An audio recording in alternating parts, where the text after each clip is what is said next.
Olá para todos, olá para todas. Aqui é a professora Maria Clara do projeto Dupla Ligação e hoje a aula vai ser sobre cálculo estequiométrico, propriamente dito sobre estequiometria química. Tá aí um assunto que é um vilão entre os alunos porque muitos acabam tendo dúvidas por conta dos cálculos da matemática presente nesses conteúdos, mas fica tranquilo porque hoje a gente vai introduzir o assunto com vocês vão entender tudo sobre proporções, sobre os cálculos e você vai sair daqui craque. Se você ainda não conhece nosso Instagram, vai lá dar uma olhada, arroba dupla ligação.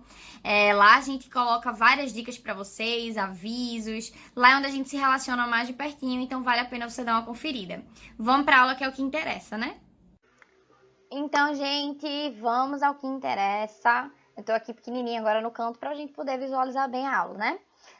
A lei das reações, elas começaram a ser estudadas ali no finalzinho do século XVIII por cientistas como Proust, Lavoisier, Gay-Lussac, e eles tinham esse interesse de entender como é que se dava essa proporcionalidade nos fenômenos químicos.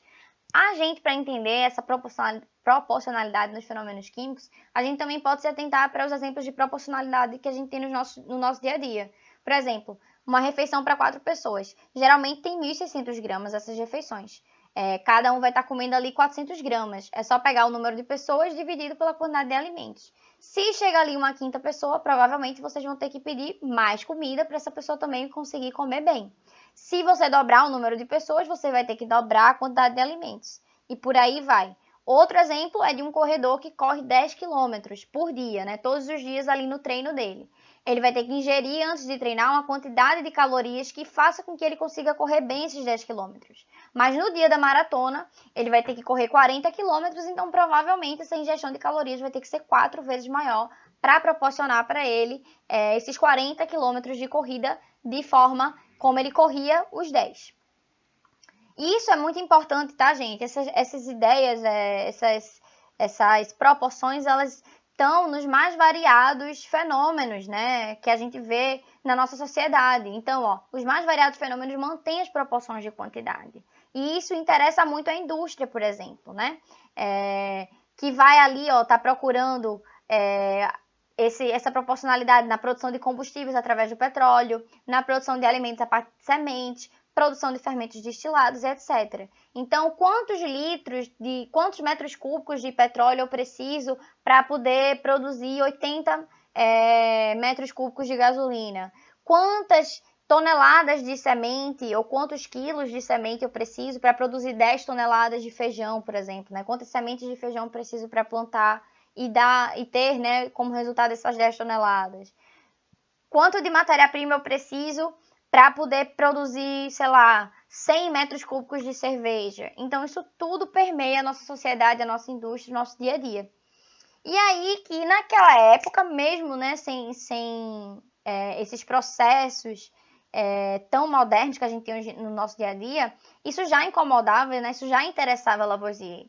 E aí o que ele fez? No experimento dele, ele pega um sólido, que era o óxido de mercúrio, ele aquece esse sólido, né, e aí ele vê que esse sólido se transforma num líquido e num gás. Esse líquido era o mercúrio e o gás era o oxigênio. Então, ó, ele tinha o óxido de mercúrio, que passa por um processo de aquecimento, se transformando em mercúrio metálico, né? E em oxigênio gasoso. E aí, o que ele faz? Ele vai e diz, não, com isso aqui eu estou percebendo uma parada, vou formular um enunciado, uma lei, porque já é. E aí ele fala o seguinte, em recipiente fechado, a massa das substâncias durante uma transformação química permanece constante.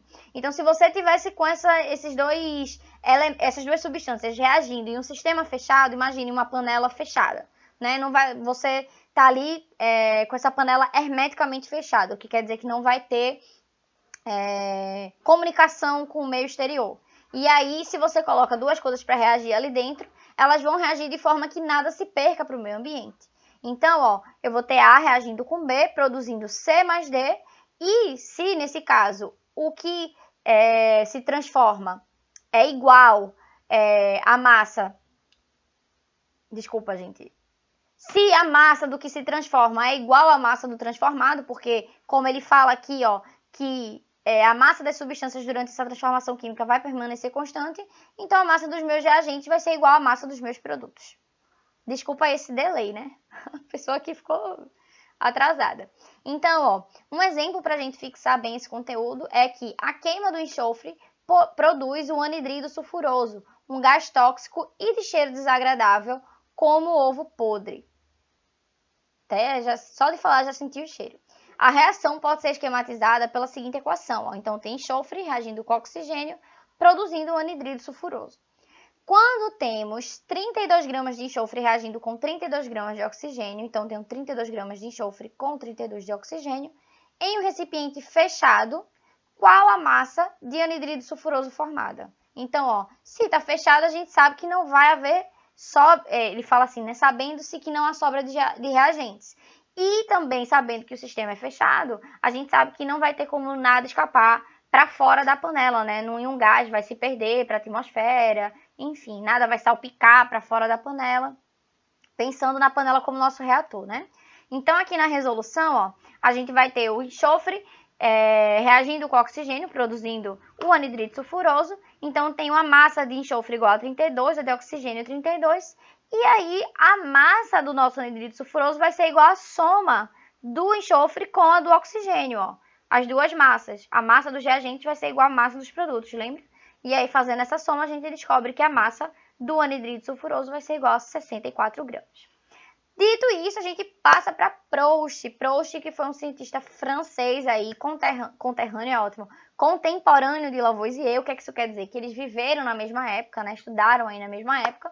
Ele realizou muitas experiências em que ele pôde observar as proporções das quantidades de substâncias em fenômenos químicos. Então, ele viu nessas experiências dele essas proporções, né, dessas substâncias químicas nesses fenômenos, que essas proporções se mantinham. E um exemplo que sempre dão, né, dessas experiências dele, uma que ficou extremamente famosa, foi a da água. Ele pega 4 gramas de hidrogênio e vê que esses 4 gramas reagem completamente com 32 gramas de oxigênio.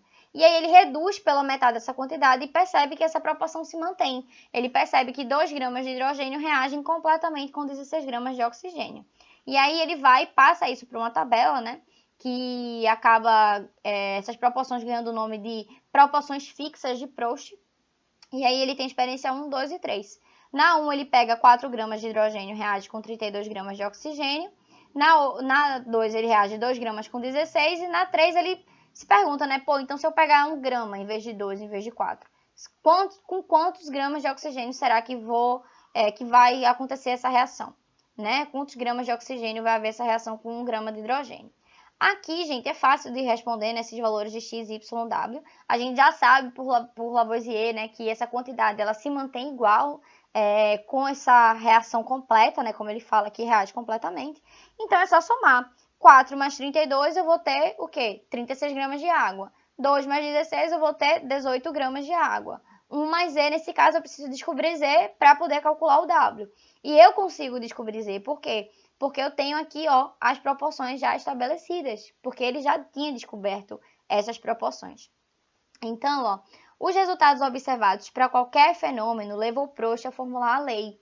As proporções entre as quantidades de substâncias envolvidas em um fenômeno que efetivamente estejam participando da reação permanecem constantes. Então, ó, isso remete a gente lá à lei de Lavoisier. Essa lei de Lavoisier é extremamente famosa, né? Na natureza nada se cria, nada se perde, tudo se transforma. E essa preposição de Lavoisier, né? Essa lei de Lavoisier, ela vem justamente com os estudos dele que ele fez no âmbito das leis das reações. Então, ó, é basicamente a tradução dessa lei de Proust, o que Lavoisier já tinha estudado, já tinha dito, né? Na natureza nada se cria, nada se perde, tudo se transforma. Eu acho até poético essa frase de Lavoisier. Então, a lei de Proust e de Lavoisier estão super alinhadas, né? No fundo, elas estão aí dizendo a mesma coisa pra gente. Então, ó, aqui a gente tem a reação química da água, né? Dos reagentes formando a água. Então, tem o hidrogênio reagindo com o oxigênio formando água. Antes de tudo, o que é esse 2 aqui na frente desse hidrogênio? A gente na reação química, né? Na equação química, a gente representa as quantidades que estão reagindo por mol. Tá? Então, ó, esse 2 aqui, esse índice do lado direito inferior do símbolo do elemento, quer dizer quantos átomos desse elemento eu tenho aqui. E esse 2 na frente quer dizer quantos mols dessa substância eu tenho. Então, ó, eu tenho H2, ou seja, são dois átomos de hidrogênio ligados, então não tenho simplesmente o elemento hidrogênio, eu tenho o gás hidrogênio.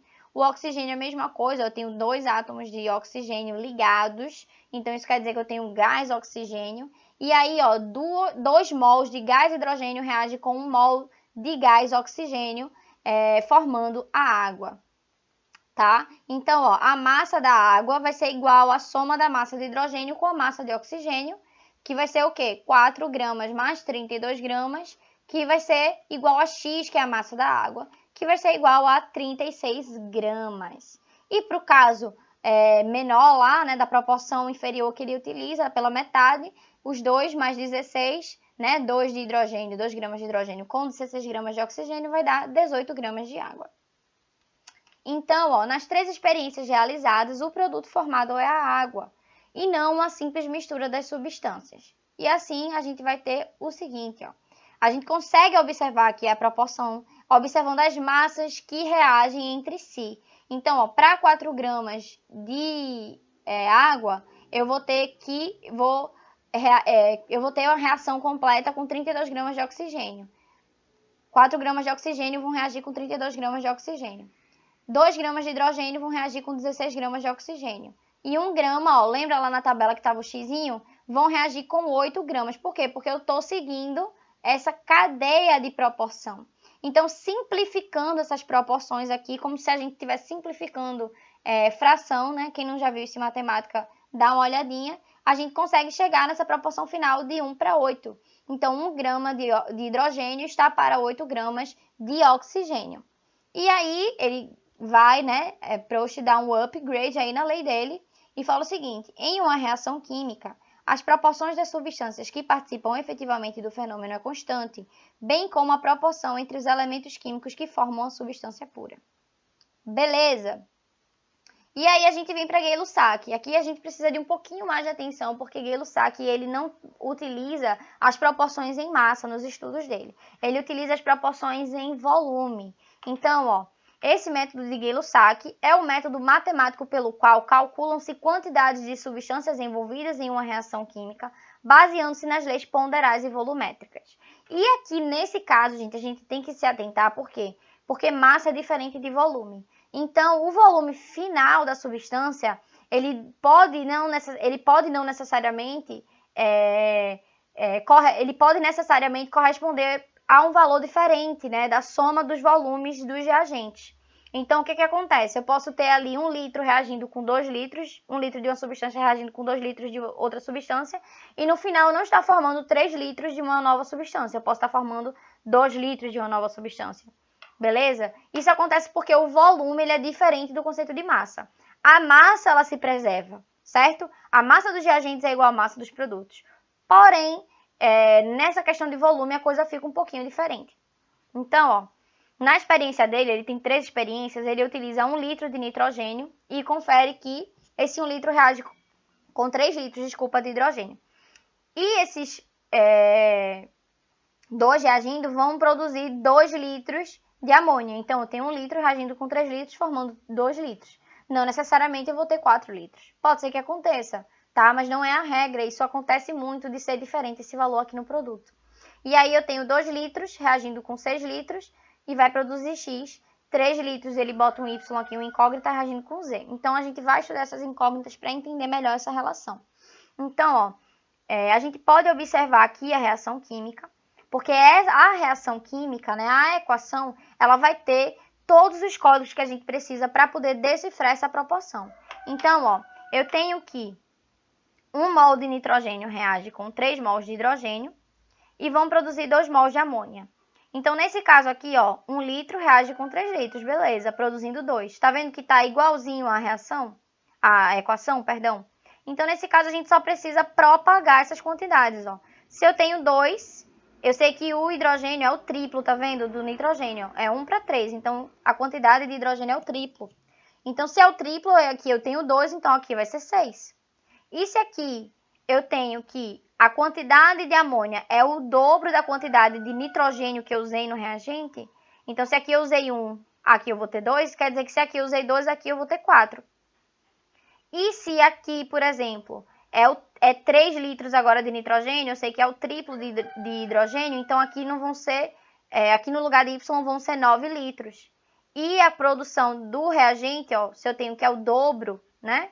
A quantidade de amônia é o dobro da quantidade de nitrogênio, eu vou ter 2 vezes 3, que vai ser igual a 6 litros. Então, Y é igual a 9 litros, X, nesse caso, como a gente viu aqui, vai ser igual a 4 litros, e Z vai ser igual a 6 litros. Então, ó, nitrogênio, hidrogênio e amônia, reagente, reagente, produto. A gente observa que tem essa proporcionalidade aqui, ó, e aí a gente segue nessa proporcionalidade para responder as outras incógnitas. Ó, 2 litros com 6 litros, então X vai ser o quê? Vai ser 4 litros, por causa dessa relação aqui que a gente já observou. 3 litros, no caso, vão reagir com Y, ó, 9 litros, tá vendo, de hidrogênio, e vão produzir Z, que é 6 litros de amônia, como a gente também já observou aí antes.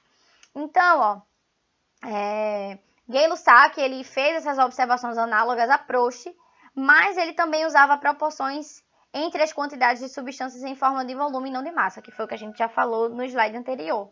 E aí a gente tem essas diferençazinhas que vocês precisam se atentar. Mas precisa ficar desesperado? Não, por quê? Por que não precisa? Porque você vai ter por onde se basear. Você vai poder se basear pela reação, né? Pela equação da reação química. E nessa equação, como eu já falei a vocês, a gente expressa as quantidades em mol, que são diretamente proporcionais à quantidade de massa que você vai usar, certo? A gente tem o quê? A massa molar das substâncias. A gente tem que 1 mol de uma substância vai pesar a mesma quantidade da sua massa, né, em unidade atômica, só que em grama dessa substância. Então, por exemplo, se eu tenho o átomo de oxigênio, pesa 16 unidades de massa atômica, 1 mol desse oxigênio vai pesar o quê? 16 gramas, certo? Então, tudo está ligado, você não tem que se desesperar, certo? Porque você tem de onde tirar essas informações. Ó, nesse caso aqui, o cálculo estequiométrico, as quantidades podem ser calculadas em massa, número de mols, volume, número de moléculas e número de átomos. Então, você tem uma infinidade aqui de unidades e de grandezas para você trabalhar no cálculo estequiométrico.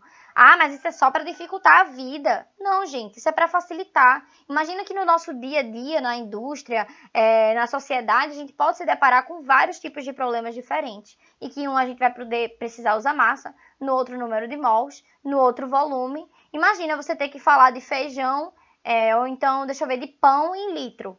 Não, você vai falar em massa, né? Você vai usar grama. Mas se você precisar falar do suco ou do refrigerante, você não vai falar em grama, você vai falar em litro. Então, dependendo do nosso objeto que está sendo estudado, a gente vai precisar modificar aí a grandeza que a gente está utilizando para analisá-lo.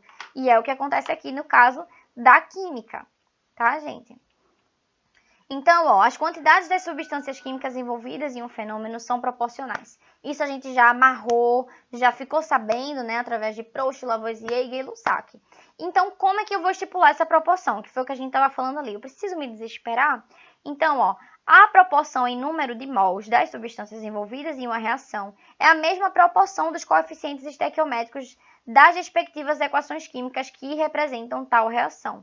Então, ó, foi o que eu falei aqui para você, ó. Esse númerozinho aqui na frente das substâncias, ele indica a quantidade de mols que você está utilizando dessa substância, certo?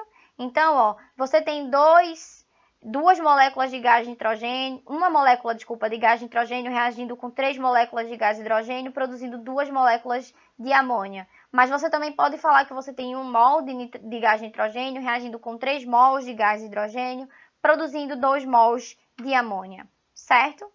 Então, esses números na frente não é somente do número de átomos ou do número de moléculas, é também o número de mols. Esses coeficientes, esses são esses números, né, da equação química são os coeficientes estequiométricos expressos em mol. Um exemplo que eu dei aqui, tá vendo? Eu voltei lá, mas estava aqui, que eu já expliquei para vocês. Então, ó, 1 mol de nitrogênio, de gás de nitrogênio, 3 mols de gás de hidrogênio e 2 mols de amônia.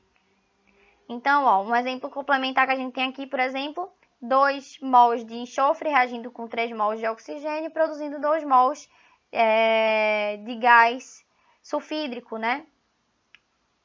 E aí, ó, tá vendo? 2 mols de enxofre está para 3 mols de oxigênio, que está para 2 mols de gás. E aqui a mesma coisa, ó. 2 mols do ácido fosfórico reagindo com 3 mols de hidróxido de cálcio e vão produzir 1 mol de fosfato de cálcio mais 6 mols de água. Tá vendo? Ó, tudo traduzidinho aqui embaixo. Caso vocês queiram pausar, dar uma anotada para não esquecer. Então, o segredo final, né, tá em substituir a palavra mol de acordo com a sua conveniência de fato. Então, ó, o mol você pode traduzir em massa, você pode traduzir em volume e você pode traduzir no número de moléculas. Como assim, Clara? Ó, um mol de uma substância, ele é composto por 6,02 vezes 10 a 23 átomos ou moléculas, o que compuser essa substância em si, né? No caso, se for uma substância atômica, for um elemento, estiver falando de átomos, né? Eu falo que vai ter 6,02 vezes 10 a 23 átomos. Se eu estiver falando de moléculas, por exemplo, um mol de água, a água é um composto molecular, eu vou falar 6,02 vezes 10 a 23 moléculas. E um mol, né, na CNTP, ele vai ter um volume de 22,4 litros. E em massa, ele vai ter o quê? A massa molar da substância. Então, um mol, ele vai ter em massa a quantidade da massa molar daquela substância, como eu dei um exemplo para vocês. Um mol de oxigênio tem 16 gramas. Um mol de hidrogênio tem 1 grama. Deixa eu ver aqui. Um mol de cloro tem 37,5 gramas. Então, você vai ter essas diferenças aí. É 37,5, gente, não tenho certeza, tá? Mas enfim, vai mudar esse número de acordo com a substância, esse número de massa, tá? E é uma coisa que você não precisa decorar, justamente nem eu mesma decoro, né? Por quê? Porque esses dados estão sempre disponíveis para você nas questões e na tabela periódica, então não precisa ficar preocupado. Ó, eu trouxe aqui um exemplo de cálculo estequiométrico da Fundação Carlos Chagas, é uma banca de concurso público, né? E também é bem no formato vestibular. Então, ó, formam-se o solvente tetracloreto de carbono pela reação. Então, eu tenho uma reação de metano com uma molécula, um mol de metano reagindo com 4 mols de gás cloro, formando esse tetracloreto de carbono mais 4 mols de ácido clorídrico. Você pode falar moléculas também, tá? Mas como a gente está querendo trabalhar o conceito de mol, eu estou utilizando o mol. Nessa reação, quantos gramas de cloro são necessários para reagir com o mol de metano? Então, ó, ele dá o dado aqui pra gente e fala que a massa de cloro é de 35,5. Ó, tá vendo? Não era 37,5. Era 35,5 unidades de massa atômica. Só que quando a gente fala em mol, a gente sabe que essa quantidade de massa atômica, ela passa para grama. Então, o mol de cloro tem 35,5 gramas. Ó, na equação que já está balanceada, a gente tem que 1 mol de metano vai reagir com 4 mols de gás cloro. 1 mol de metano, ele vai reagir com a quantidade em massa agora, tá, gente? Ó, 4 mols. Cada mol de gás cloro vai pesar 71 gramas. Oxente, mas não era 35,5? Ó, perceba que o cloro é 35,5. Só que aqui a gente tem o quê? Cl2. Né? Aqui é o elemento cloro e aqui eu tenho o gás cloro. É diferente, né? O gás cloro ele é composto por 2 moléculas de cloro. Então, Cl2 vai pesar o quê? 2 vezes 35,5, que é 71 gramas. E eu tenho 4 mols. Então, seria 4 vezes 2 vezes 35,5. Aqui ele já dá a massa direto do gás cloro, que é 71 gramas, né? 35,5 vezes 2, vezes 4. Então, ó, tá vendo? Isso aqui é a massa do gás cloro. Isso aqui vai dar igual a 284 gramas de gás cloro. Então, respondida a pergunta, vamos para o próximo quesito, próxima questão. É da FUVEST essa. Nas estações de tratamento de água, eliminam-se as impurezas sólidas em suspensão através do arraste por flóculos de hidróxido de alumínio, produzidos na reação representada. Então, a gente tem aqui um processo descrito e ele dá a reação para a gente aqui. Sulfato de alumínio reagindo com hidróxido de cálcio, produzindo hidróxido de alumínio mais sulfato de cálcio. E aqui todas as quantidades, ó, tá vendo? Ó, em mol. Quando não aparece, quer dizer que aqui é 1 mol, tá, gente? Para tratar 1 vezes 10 a sexta metros cúbicos de água, foram adicionadas 17 toneladas de sulfato de alumínio, qual a massa de hidróxido de cálcio necessária para reagir completamente com esse sal. E aqui ele dá os dados para a gente, ó. Ele dá a massa do sulfato de alumínio, né, a massa molar, tem 342 gramas por mol. Da massa molar do hidróxido de cálcio, que tem 74 gramas por mol. Então, ó, dessa equação aqui que está balanceada, a gente vai ter o seguinte: 1 mol de sulfato de alumínio reage com 3 mols de hidróxido de cálcio. E aí, ó, aqui a gente tem a massa, né, desse mol de hidróxido de sulfato de alumínio, desculpa, e tem a massa desse hidróxido de cálcio, ó, que é o quê? Cada molécula dessa, cada mol disso aqui vai pesar 74 gramas, mas a gente não tem o só, a gente tem 3, ó, então 3 vezes 74. E aí a gente vai fazer agora a nossa regra de 3. Se 342 gramas está para 3 vezes 74 gramas, 17, que ele fala aqui, né? Toneladas, que você fazendo a conversão para grama, vai ficar 17 vezes 10 a sexta gramas, está para X. Então, ó, meio pelos extremos, e aí a gente consegue descobrir que X é igual a 11 toneladas de hidróxido de cálcio. E aqui a gente vai terminar a nossa primeira parte, a gente volta para a segunda parte dessa aula, em que a gente vai estar trabalhando com alguns casos especiais. Que casos especiais seria esse, Clara? Seria a pureza dos reagentes, agente limitante, reagente em excesso. Então, voltem para assistir o restante dessa aula, que também é muito importante. Pratiquem, façam os exercícios e deixem suas dúvidas no comentário. Até a próxima, gente. Tchau, tchau!